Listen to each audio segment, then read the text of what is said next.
Olá, pessoal. Estamos aqui para a nossa nona aula do curso de Mecânica e Estatística na pós-graduação. Tá? Hoje, nós vamos introduzir formal e informalmente o conceito de processos estocásticos, ou de dinâmicas aleatórias, né? E, além da gente ver conceitos fundamentais, para a gente entender os diferentes tipos de processos estocásticos, nós vamos começar a discutir o mais simples desses processos, que são as cadeias de Markov de tempo discreto, tá bom? Então, aqui na organização do nosso curso, nós tivemos uma longa sessão de introdução à probabilidade, e hoje nós iniciamos aqui uma segunda grande sessão de processos estocásticos. Tá? Então, está marcado aqui nas nossas sessões. Vamos falar de processos estocásticos, primeiro certos conceitos fundamentais, e, inicialmente, eu quero fazer uma caracterização informal dos processos estocásticos para vocês, tá bom? Olha só. Os físicos estão muito acostumados com essa segunda caracterização aqui de processos estocásticos.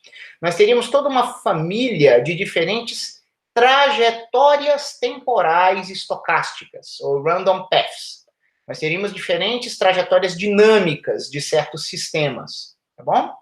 E, na verdade, cada um desses caminhos teria uma probabilidade de ser realizado, em princípio, certo? Na verdade, nós temos que tentar entender quais são os possíveis tipos desses caminhos e como que nós poderíamos atribuir probabilidades a caminhos como um todo, certo? Eu já comecei a usar essa linguagem quando eu falei do random walk para vocês em aulas anteriores. Agora, mais formalmente, e isso é necessário para a gente fazer um tratamento com o mínimo de robustez conceitual de processos estocásticos, nós devemos entender que processos estocásticos são sequências ou famílias de variáveis aleatórias indexadas pelo tempo. Quando nós vimos o conceito de uma amostra aleatória, por exemplo, aquelas variáveis aleatórias I e D, nós já indexávamos as nossas variáveis aleatórias, uma família de variáveis aleatórias. X1, X2, X3 até Xn eram as várias amostras que a gente coletaria de uma certa população. Mas lá não havia, pelo menos não psicologicamente, a ideia de tempo, tá bom? Lá eram diferentes amostras da mesma população. Aqui, nós vamos indexar a nossa sequência de variáveis aleatórias ao longo do tempo. Então, X1, X2, X3, um XT qualquer, elas não serão I e D, porque ao longo do tempo a distribuição de probabilidade que nos interessa evolui, ela muda, tá bom? Vamos tentar deixar isso mais claro. Tem 3 elementos essenciais para a gente caracterizar um certo processo estocástico, tá? Primeiro, considerar o espaço de possíveis estados, que eu vou representar aqui por S, de state space. Temos um espaço dos índices, é um espaço indicial, que no nosso contexto físico quase sempre será tempo, embora nós pudéssemos pensar em campos espaciais estocásticos, em que ao longo de um espaço nós tivéssemos nos seus diferentes pontos penduradas diferentes variáveis aleatórias. Então, o formalismo de processos estocásticos vale não só para uma família de variáveis aleatórias no tempo, mas também valeria no espaço, random fields, tá bom? Mas na nossa discussão nós vamos falar quase sempre de tempo. Agora, além de dizer se os nossos estados são discretos ou contínuos, e dizer qual é a natureza do nosso tempo, que também vai se dividir em discreto ou contínuo, nós vamos ter que relacionar as diferentes variáveis aleatórias ao longo do tempo pelas suas relações de dependência estocástica, tá bom? Então, isso é muito importante em como eu tento construir isso com os meus alunos. 3 aspectos para caracterizar um processo estocástico. Vamos discutir primeiro o papel do espaço de estados e do espaço indicial, natureza do nosso tempo. As relações de dependência a gente vai construir logo na sequência, tá bom? Então, aqui vamos fazer uma série de ilustrações, tá? Olha só, eu tentei representar aqui, ó, o que seria uma forma visual de nós caracterizarmos um processo estocástico de espaço de estados discreto e tempo, aqui é I de índice, né? O nosso tempo também discreto. Então, eu vou subir aqui mais um pouquinho e eu quero que vocês olhem para esse desenho aqui. Ora, se minhas variáveis aleatórias são discretas, né? Informalmente, nós podemos dizer que nós temos uma série de histogramas. E se o tempo evolui discretamente, nós teremos uma visão dessa evolução temporal estroboscópica, certo? Estroboscópica é aquela luz de boate que pisca, e nós vemos uma sucessão de frames, tá certo? Como se a gente andasse quadro a quadro de uma imagem pausada. A gente sabe que quando a gente faz isso, a gente perde a noção de continuidade das nossas imagens. Então, um processo estocástico de espaço de estados discreto e tempo também discreto corresponderia a nós estarmos enxergando um certo histograma descritivo de uma variável aleatória discreta, num certo instante, e a gente pisca os olhos, passou um tempo discreto, a gente enxerga outro histograma, sem noção de continuidade, porque é estroboscópico. Tudo bem? Tá, o que seria diferente se nós tivéssemos um espaço de estados contínuo e um tempo discreto? Ora, variáveis aleatórias contínuas são descritas por densidades de probabilidade, certo? E não mais por histogramas. Então, nós visualizaríamos uma curva densidade de probabilidade, como está aqui em rosa, o meu espaço de estados contínuo, só que o tempo não deixa de ser discreto. Eu estou, nesse caso, discreto.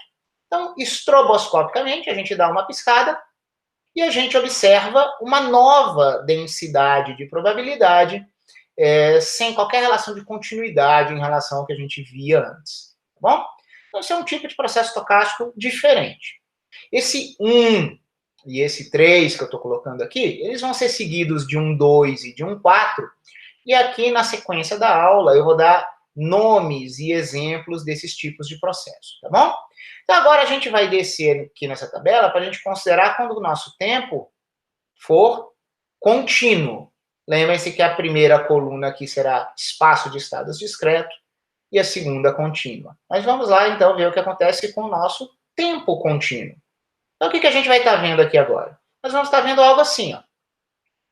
Se a minha variável aleatória em todo e qualquer instante é discreta, ou seja, se meu espaço de estados é discreto, eu visualizo histogramas. Só que agora, como o tempo é contínuo, a minha visão não é mais estroboscópica, via piscadas. Tá? É como se realmente os nossos olhos não enxergassem diferentes frames num filme e nós simplesmente apertássemos pause e play. Então, nós veríamos continuamente as barras do nosso histograma se deformarem. Aqui eu tentei representar que no tempo, por exemplo, essas duas poderiam diminuir de altura, enquanto essa aumentaria para manter a normalização, e nós veríamos continuamente, tempo contínuo, o nosso histograma se deformando. Cada vez que eu dou pause, eu estaria enxergando uma distribuição de probabilidade de uma variável aleatória num certo tempo. Eu dei play, deixo evoluir por um tempo, dou pause, eu estaria vendo uma outra variável aleatória, tá bom? Ora, se o espaço de estados for contínuo, assim como o tempo, claro que nós não usamos mais histogramas, nós teremos densidades de probabilidade. E vale a mesma imagem de play e pause no nosso filme. Nós veríamos a curva densidade de probabilidade exercer uma dinâmica que nossa percepção humana tenderia a ver como contínua, certo? Mas é claro que sempre conservando a probabilidade.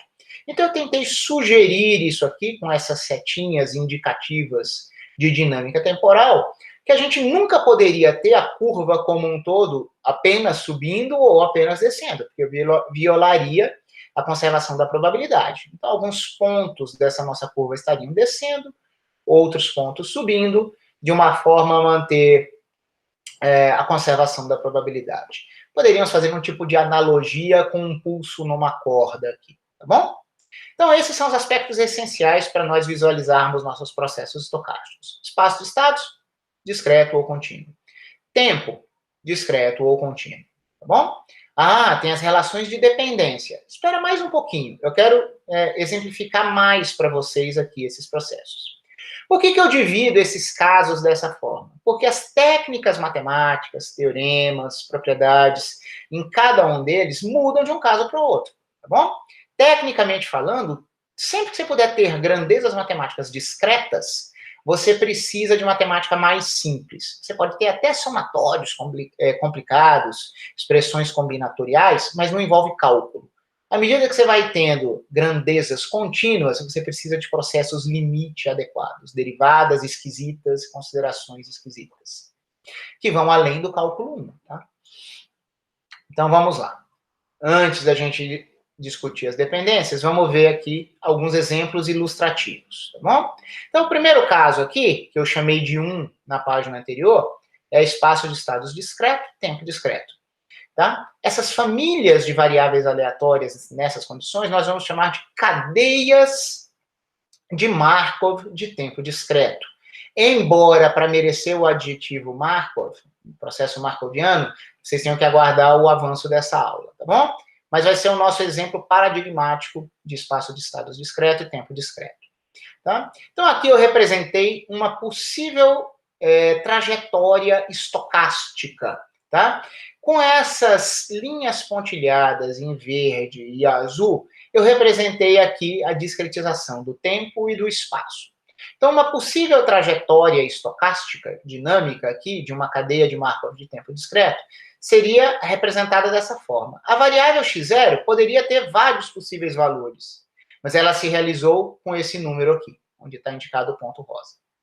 A variável x1, o estado do meu sistema no tempo discreto 1, poderia estar aqui, poderia estar aqui, poderia estar aqui, poderia estar aqui, mas realizou-se dessa forma aqui, estocasticamente.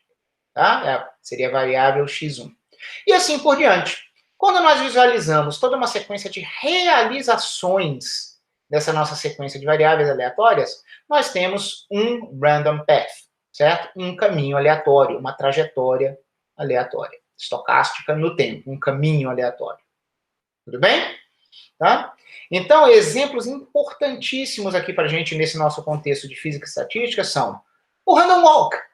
Se a gente interpreta o número de passos que a gente dá com o nosso andarilho bêbado como uma variável e não como um número de passos fixo, mas sim como um tempo evoluindo, certo? Então, um random walk seria uma cadeia de Markov de tempo discreto, porque a gente anda no espaço discreto e no tempo discreto. Mas outros exemplos são, algo importante para a gente vai ser entendermos o método de Monte Carlo para simularmos o modelo de Ising do ferromagnetismo. Tá? Em outras palavras, vamos aprender a implementar o algoritmo de Metrópolis para estudar esse modelo de magnetismo. Tá? Vai ser uma implementação numérica de uma cadeia de Markov de tempo discreto. Para eu discutir o conceito de entropia com vocês, eu vou discutir o famoso modelo também das urnas de Ehrenfest. Também será um caso de cadeia de Markov de tempo discreto. Tá? Isso a gente vai ver em aulas futuras. Agora, e se eu tiver espaço de estados discreto, mas tempo contínuo? Notem, nesse desenho aqui, eu não fiz uma sequência regular de tempos aqui com linhas tracejadas em verde, como eu fiz aqui. Porque aqui não estão definidos os instantes em que ocorrerão mudanças de estado. Tá? Então, nesse contexto, que a gente vai chamar de cadeias de Markov de tempo contínuo, notem que o termo cadeias vem do espaço de estados estar discretizado. Aqui eu continuo discreto. Tá? Mas o tempo em que eu permaneço em cada estado torna-se uma variável aleatória. São esses patamares em rosa aqui. Tá bom? Então, esse aqui é um contexto para nós termos um sistema físico que fica transitando entre diferentes estados discretos, mas cujo tempo de permanência em cada um desses estados é uma variável aleatória contínua. Tá? Então, notem que a trajetória aqui dos nossos x de t é completamente diferente dessa nuvem de pontos que nós tivemos no caso anterior. Nós vamos ter patamares aqui. Isso serve para a gente descrever tempos de decaimento, tempos de sobrevivência, né? Transições eletrônicas e tempo de permanência em diferentes estados. Nós, físicos, costumamos chamar essas cadeias de Markov de tempo contínuo de equações mestras. É uma ferramenta essencial do físico teórico. Ótimo. Vimos todos os dois casos aqui quando o espaço de estados era discreto. E se o espaço de estados for contínuo? Mas o tempo discreto. Notem que eu mantive a regularidade aqui das linhas temporais, tá? E agora eu tirei a regularidade de possíveis linhas no espaço de estados, tá? Aqui eu posso ter um certo estado no instante 0, posso ter algo muito próximo dele no instante 1. O meu sistema pode transicionar para um estado distante no instante 2, e assim por diante. Então, os saltos aqui não são quantizados, tá? Podemos ter amplitudes pequenas, amplitudes grandes, embora o tempo siga um compasso regular, tá bom? Então, essa trajetória, ela pode até se parecer com a primeira, mas notem que aqui, ó, o tamanho dos saltos sempre era um inteiro, enquanto aqui, não. Tá bom? Ó. Tá? Esses modelos dessa forma têm aplicações em física também, tá? Só que são um pouco menos comuns. Talvez o contexto mais famoso em estudos quantitativos que a gente possa falar disso seja em economia, por exemplo, ciclos inflacionários, ciclos de desemprego, tá? Ninguém mede índices socioeconômicos como esses em tempo contínuo, apenas em tempo discretos. E eles têm valores no contínuo, bom?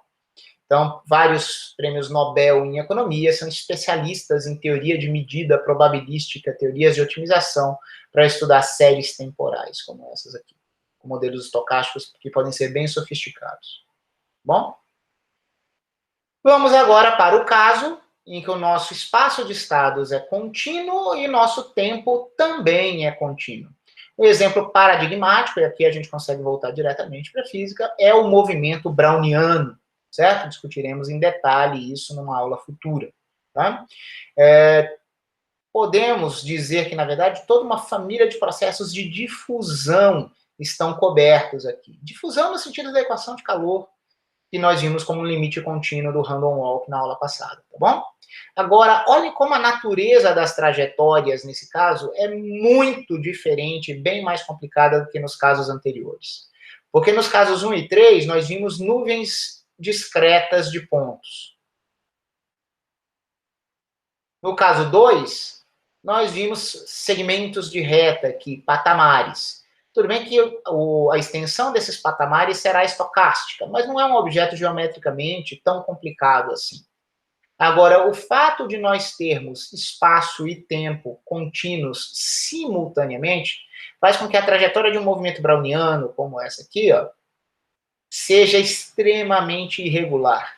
Na verdade, é possível demonstrar, e eu vou discutir um pouco isso, não vai ser uma demonstração digna de um matemático puro, mas eu vou dar elementos para demonstrar que acontece algo muito louco numa trajetória como essa de um movimento browniano. A posição é contínua, mas é nowhere differentiable. Demonstra-se, por causa dos processos limite envolvidos, que não interessa quão poderosa seja uma lupa com que você tente amplificar uma trajetória como essa, você jamais verá segmentos de reta em nenhum momento. Ou, em outras palavras, em termos matemáticos, para qualquer epsilon, para qualquer intervalinho temporal de menos epsilon a mais epsilon, não, sua função nunca é diferenciável. Tem um aspecto de fractalidade aqui, tá bom? Isso é física, tá? Ferramentas que os físicos às vezes usam para estudar o movimento browniano são as equações de Fokker-Planck e a equação de Langevin. Dedicaremos algumas aulas a estudar esses camaradas aqui, tá bom? Mas vai ser o último dos nossos processos, tá? Muito bem, tá? Então, notem como é interessante olhar para as possíveis trajetórias dos 4 tipos básicos de processos que eu esbocei na tabela da página anterior, tá? As trajetórias estão aí. Mas, e aquele terceiro elemento, professor? E aquele terceiro elemento para dizer como que essas variáveis dependem temporalmente umas das outras? Precisamos falar sobre dependência, e isso vai permear os nossos próximos momentos aqui nessa aula, tá bom? Imagine que o seu caminho veio zanzando, e num certo instante, T1, teria essas possibilidades aqui. Estou usando uma representação discreta por simplicidade, tá bom? Então, poderia ter algumas possíveis realizações da variável x de T1. Ou seja, no instante T1, teria uma chance do seu caminho passar por aqui ou por aqui. Tá?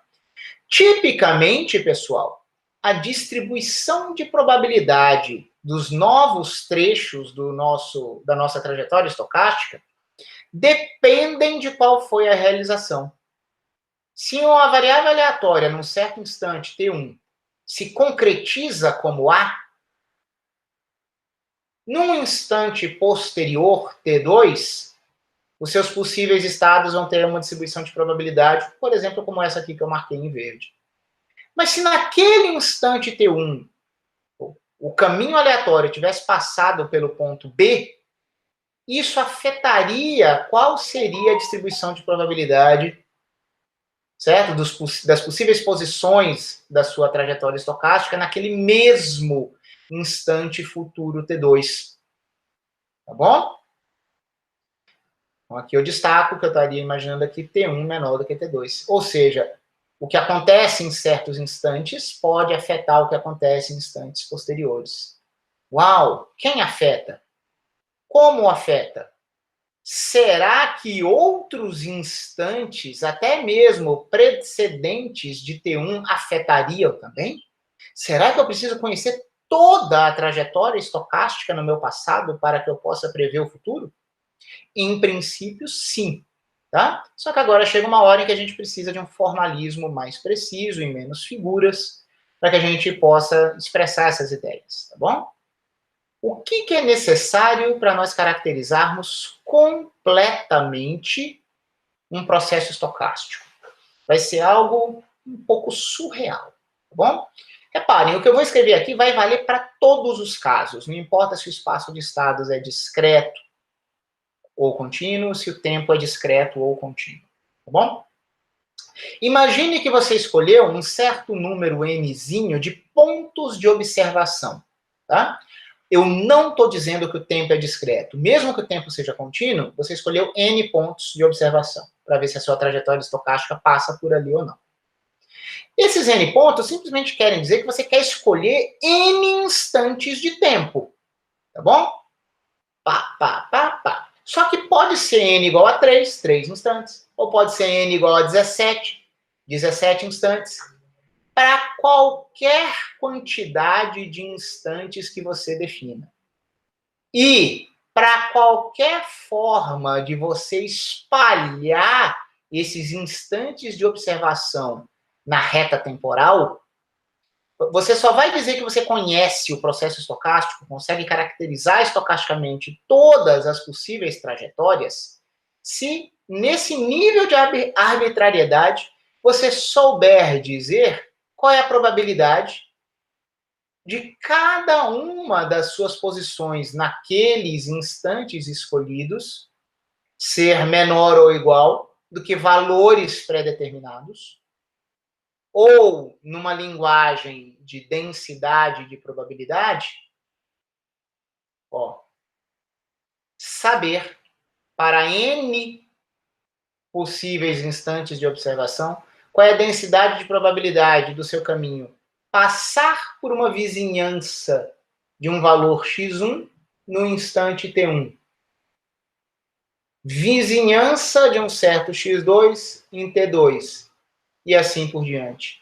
Então, notem, na verdade, nós não estamos falando em conhecermos uma distribuição conjunta de n instantes. Nós estamos falando aqui em querermos conhecer toda e qualquer possível distribuição conjunta de toda e qualquer possível quantidade de instantes, para a gente saber como que os caminhos podem passar por todo e qualquer lugar.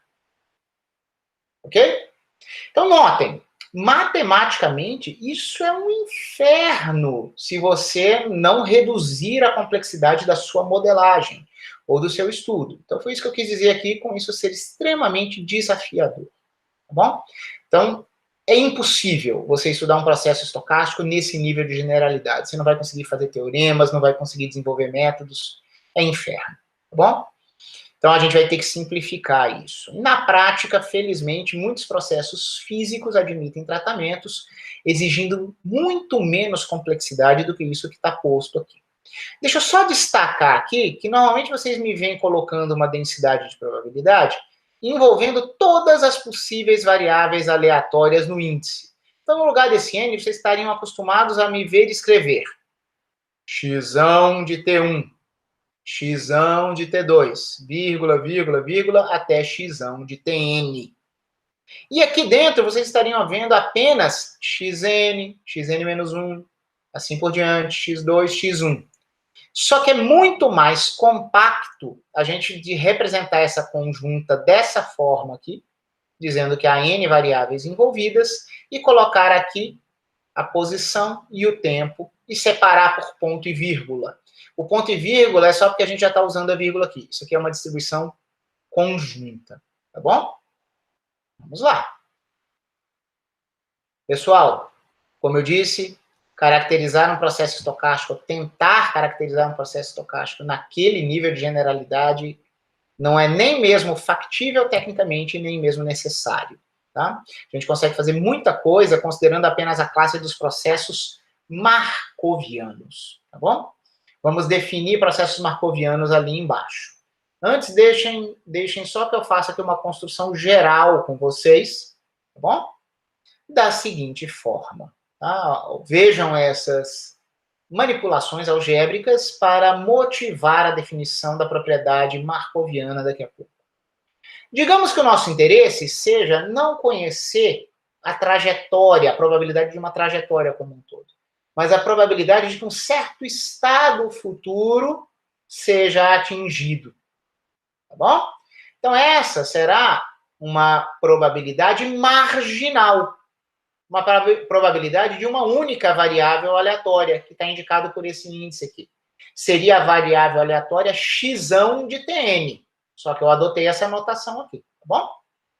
Ora, a chance de algum caminho meu chegar nesse ponto aqui, passar por esse estado nesse instante, é uma soma de todas as possíveis posições nos instantes anteriores da densidade conjunta, que, notem, esse termo ρn aqui, pessoal, seria a probabilidade de todos os possíveis caminhos, dado que nós fixamos n pontos de observação. Então, quero chegar aqui, vai ter uma probabilidade de ser um caminho que nasceu aqui em cima, fez isso, chegou lá. Mais uma probabilidade de cara que passou por outros estados intermediários, mas chegou lá também. Então, notem que o xn, ele não é integrado aqui. A gente soma sobre todos os possíveis estados dos instantes anteriores, tá bom? Tecnicamente, isso aqui é obter uma marginal a partir de uma conjunta. Mas é uma conjunta de n variáveis aleatórias. Então, nós precisamos fazer n-1 integrações ou somas para chegarmos numa marginal singleta, digamos assim. Bom? Eu mencionei aqui que eu errei, é melhor inverter, porque eu deveria estar sempre colocando os estados de tempos mais altos à esquerda, tá bom? Aqui é o contrário. Eu não quis rasurar a página. Ótimo. Vamos, então, tentar desenvolver essa expressão de quem é essa minha probabilidade da cauda, do fim de um caminho. Eu mantenho a integração do mesmo jeito que estava ali e eu uso a definição de probabilidade condicional. Olha só o que eu faço. Eu chamo a minha última observação de A e chamo tudo que precede de B. Ora, a conjunta de A e B é a condicional A dado B vezes a probabilidade de B. Só que a probabilidade de B, quem eu chamei de evento B aqui, seria o conjunto de todos os possíveis eventos que amarram os valores de n-1 variáveis aleatórias.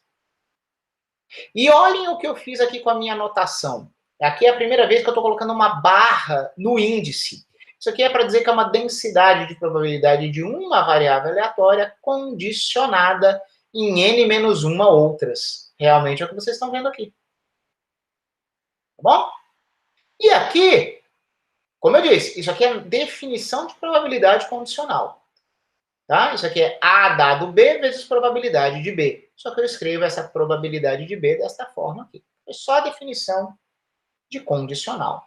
Só que notem que nós obtivemos aqui uma densidade de probabilidade de n menos 1 corpos, análoga ao nosso ponto de partida, que era uma de n corpos.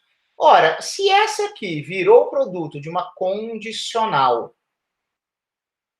por uma conjunta de ordem mais baixa, nós podemos fazer o mesmo com esta. Então, foi isso que eu chamei aqui de itera a condicional. Toda vez você vai ficar fazendo isso. Este ator aqui vai ficar parado. E este aqui é que vai se desenvolver. Então, ele parado, estão vendo os argumentos dele? Omita. Porque senão a expressão fica impraticável. É ele aqui. Só que esse ρ menos 1 aqui, ele vai virar um ρ da última observação possível, que é um corpo, condicionada nas n-2 mais antigas observações, vezes um ρ de n-2, que estaria aqui. Só que o ρ de n-2 vira uma ρ de 1 condicionada em n-1 vezes uma ρ de n-3. E assim por diante. Tá bom? Então, você vai tendo aqui uma sequência de termos condicionados em cada vez menos gente, até você chegar num ρ de 2 corpos, e esse ρ de 2 corpos, nossa, 2 corpos? A gente faz teoria de muitos corpos em física e estatística com esse tipo de formalismo, embora para mim aqui sejam 2 tempos, tá? Até que o último ρ de 2 tempos vira uma condicional 1 para 1, vezes a marginal do estado inicial do nosso processo estocástico. Bom? Pessoal, essa expressão que está escrita aqui, esta expressão longa, se vocês igualarem a extremidade esquerda lá em cima, isso é exato. Nós usamos leis probabilísticas básicas, que não tem nada de arbitrárias, não teve hipótese nenhuma aqui. Definição de condicional não é hipótese. Isso é uma relação válida para qualquer tipo de processo estocástico. Bom? Só que esse objeto ainda é muito complicado, ó. Tá vendo, ó? Distribuição de uma probabilidade condicionada em n-1 outras. Será que eu preciso disso? Em particular, para eu saber a posição de um random walker num certo tempo, se eu preciso conhecer todo o histórico? Não, eu só preciso conhecer a posição anterior. Eu não preciso saber quantas vezes eu passei pela origem, eu só preciso saber a posição anterior para eu saber qual é a distribuição de probabilidade das possíveis posições num certo instante. Então, isso é típico de muitas construções e de muitos fenômenos físicos. Então, para nós termos uma expressão tratável, condições tratáveis, nós adotamos a hipótese de Markov, de markovianidade, tá bom? O que é a hipótese de Markov? Nós vamos dizer que nós temos memória curta. Qualquer evento futuro condicionado nos últimos K eventos do passado, na verdade, eu não há ganho de informação probabilística com todo esse passado. Nós precisamos apenas reter a nossa última observação. Bom? Uma outra forma de se dizer é que é apenas a última lembrança que importa. Tá? Então, tem gente que informalmente fala que é um sem memória. O processo markoviano é um processo sem memória. Sem memória é um pouco enganador, um pouco misleading. É memória curta, tá bom? Eu tenho que lembrar apenas a última observação que eu vi, tá? Então, vamos lá. Com essa hipótese, cada um desses caras aqui poderá ser modificado. Ele será trocado por um ρ de 1, 1. Aqui, aqui, aqui. Bom? Ó. Eu só, antes de escrever explicitamente aquela expressão, eu pus uma versão mais completa dessa expressão aqui, ó. Por exemplo, a ρ de 1, n-1, a primeira que nós tínhamos, essa distribuição de probabilidade é a mesma distribuição de probabilidade quando eu conheço apenas a última observação. Todas as mais antigas são irrelevantes. Cada um desses termos, seja no contínuo, com ρ1, 1, ou no tempo discreto, na verdade aqui não é tempo, né? Com espaço discreto, espaço de estados discreto, com transições de um passo, nós vamos chamar termos como esses como probabilidades de transição. Há uma certa liberdade poética aqui, porque é uma densidade de probabilidade não precisa ser uma probabilidade, tá bom?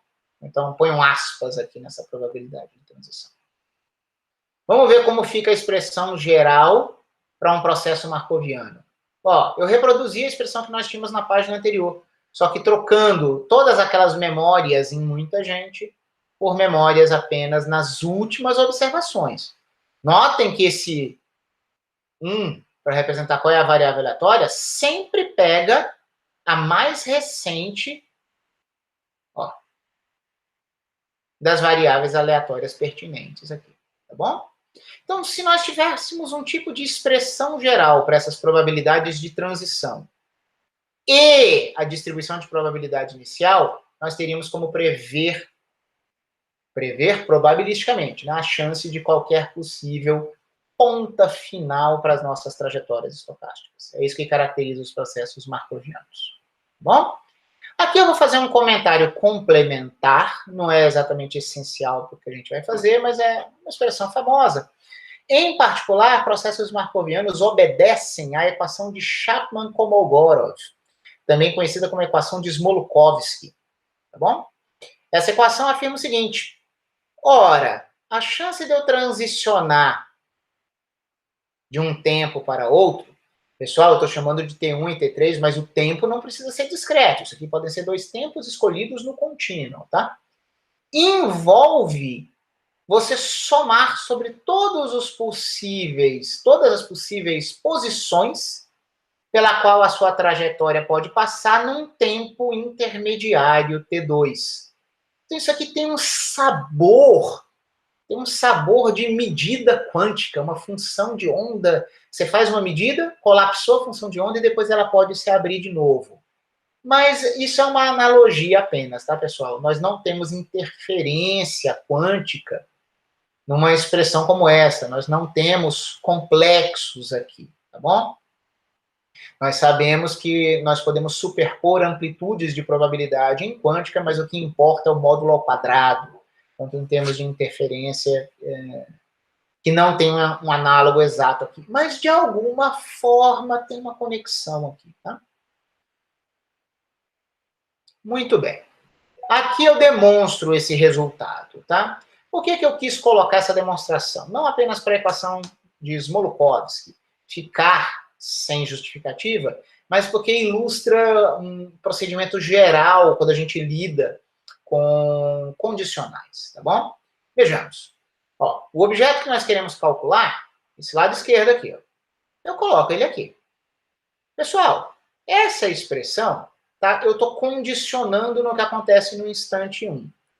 Mas, num sentido completamente geral, universal, sem hipótese, eu posso imaginar que essa é uma condicional marginal, porque envolve apenas uma variável. Ora, então, sem qualquer hipótese, aquela nossa passagem de conjunta marginal, eu posso dizer que essa marginal no tempo T3 surgiu de uma conjunta nos instantes 2 e 3, embora todo mundo condicionado pelo mesmo instante T1.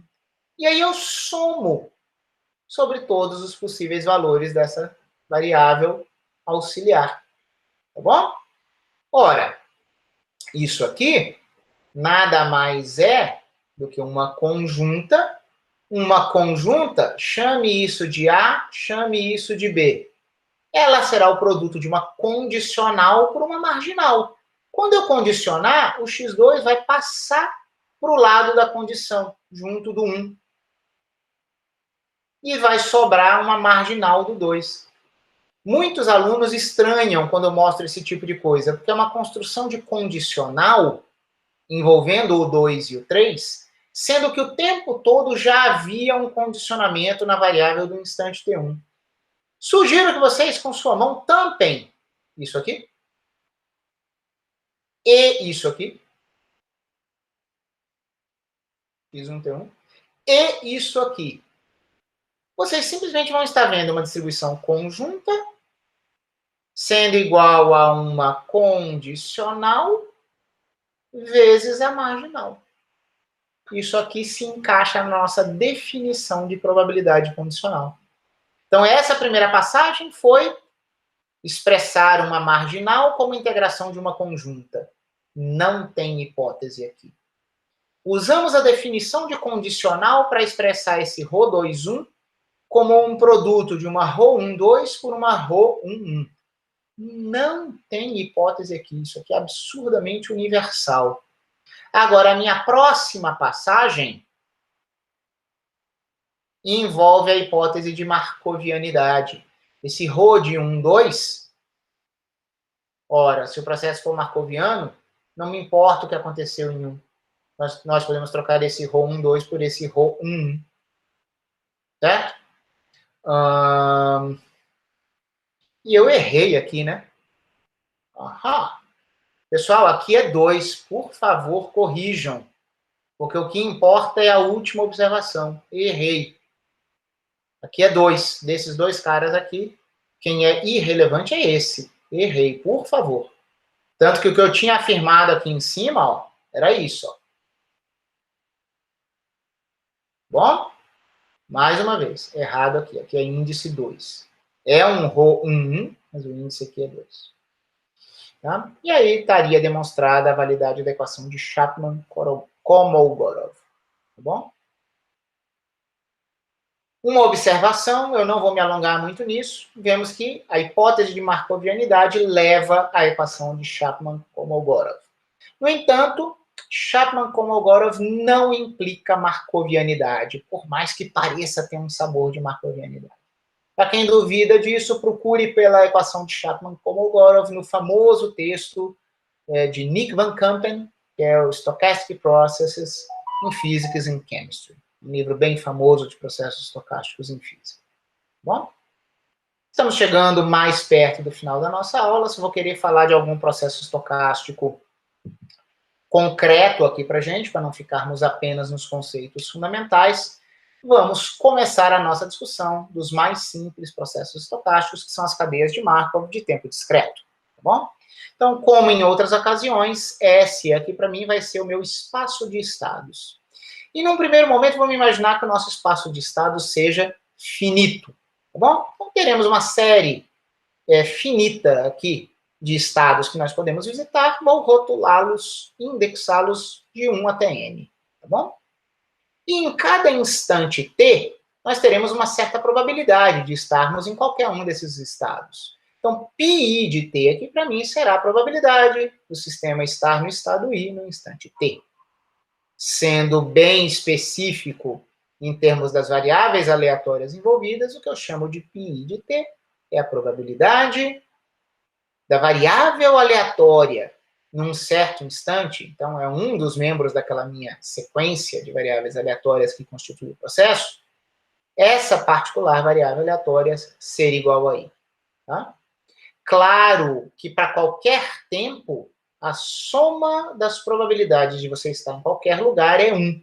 Em qualquer instante, eu tenho que estar em algum lugar. Então, isso vale para qualquer t, tá bom? Fixado. Ótimo. Então, agora nós vamos tentar construir uma segunda lei de Newton, ou uma equação de Schrödinger, ou equações de Hamilton, para uma cadeia de Markov de tempo discreto. Eu falei esses nomes, não é um mapeamento direto de nenhum desses casos, mas é uma lei de evolução temporal para a nossa probabilidade de estarmos em qualquer lugar. Então, comecemos assim. PI de t é a probabilidade da nossa trajetória estocástica passar por I no instante t. Vocês se lembram, quando eu apresentei a lei da probabilidade total, que ela seria o fundamento com o qual nós construiríamos todos os processos estocásticos? Aqui está. Para não ter que demonstrar, tá? Voltem a reestudar a lei da probabilidade total, se vocês não a tiverem compreendido plenamente. Mas para evitar manipulações desnecessárias, eu sempre vou escrevê-la em diversos contextos, tá? Eu condicionarei os possíveis estados da minha cadeia no instante t nos seus possíveis estados no instante imediatamente anterior. A gente soma sobre todos os possíveis estados do instante anterior, e a lei da probabilidade total sempre tem o produto de probabilidades condicionais pela probabilidade desses eventos em que nós estamos condicionando. Tá bom? Ora, esse objeto aqui, probabilidade de, no instante t-1, a minha trajetória passar pela posição t, ora, é exatamente o π que eu já defini, só que no instante t-1. Contrastem isso com o π de t com que nós começamos, que envolvia t. Agora nós temos t-1, aqui. E eu vou dar um nome aqui. T de transição, T maiúsculo de transição, de I, aliás, de J para I, no instante t-1. Eu destaco que normalmente a gente pensa em origem primeiro e depois destino, e nós costumamos ler da esquerda para a direita na língua portuguesa. Mas para que a notação matemática fique melhor, né, mais fácil a compreensão, é fundamental entendermos que o termo T e J aqui para gente será chegar em I a partir de J. Nós vamos precisar disso para nós termos vetores coluna daqui a pouco, ao invés de vetores linha. Tá? E particularmente em física, a gente quase sempre representa vetores de estado como vetores coluna. Então, isso não é uma excentricidade minha, não. Tá bom? E essa transição ocorreu a partir do instante t-1. Então, seria importante indicar tudo isso aqui. Com essa anotação, nós simplificamos essa expressão aqui para isso. Na verdade, é só uma nova anotação. Uau! Mas nós temos aqui elementos de matrizes em que a linha está congelada. Nós variamos a coluna, enquanto nós variamos a linha de um vetor coluna. Pessoal, isso aqui é uma multiplicação matricial de uma matriz por um vetor. Qual matriz? A matriz do instante t-1, a matriz de transição. Ó, para qualquer instante t, essa será a matriz constituída por esses elementos. Probabilidades de transição de J para I no instante t. É isso que aparece aqui. Agora, a gente precisa definir um vetor. Essa aqui vai ser a jésima componente de um vetor. De qual vetor? Do vetor πt-1. E eu usei aqui uma notação de Katz, de Braz-Katz, sugestiva de mecânica quântica. Tá bom? Ora, do lado esquerdo dessa igualdade, nós temos πi de t. Mas a gente está saindo de uma equação de componentes para uma equação matricial. Então, aqui nós temos um vetor coluna π de t, sendo o produto de uma certa matriz quadrada pelo vetor coluna π de t-1. Quem que eu estou chamando de vetor coluna? Ora, cada π de t, por mais que eu esteja representando aqui, separando as suas componentes por uma linha, é um vetor coluna com a probabilidade daquele instante de cada um dos possíveis estados do nosso espaço de estados. Tá bom? Então, notem que isso é uma regra de evolução temporal diferencial no tempo, se vocês me permitirem esse abuso de linguagem. Se fosse um tempo contínuo, nós estaríamos vendo t e t mais delta t. Aqui, como o tempo é discreto, nós estamos vendo o menor passo temporal possível. Mas como eu estou fazendo essa construção localmente no tempo, eu vou metaforicamente dizer que isso aqui é uma relação diferencial no tempo. É uma equação diferencial de evolução temporal, como a segunda lei de Newton ou como a equação de Schrödinger. Uma equação como essa deve ser integrada? Não literalmente, porque o nosso tempo é discreto aqui. Ela precisa ser somada ou iterada. Vejam o que acontece aqui. Vejam essa expressão destacada aqui embaixo.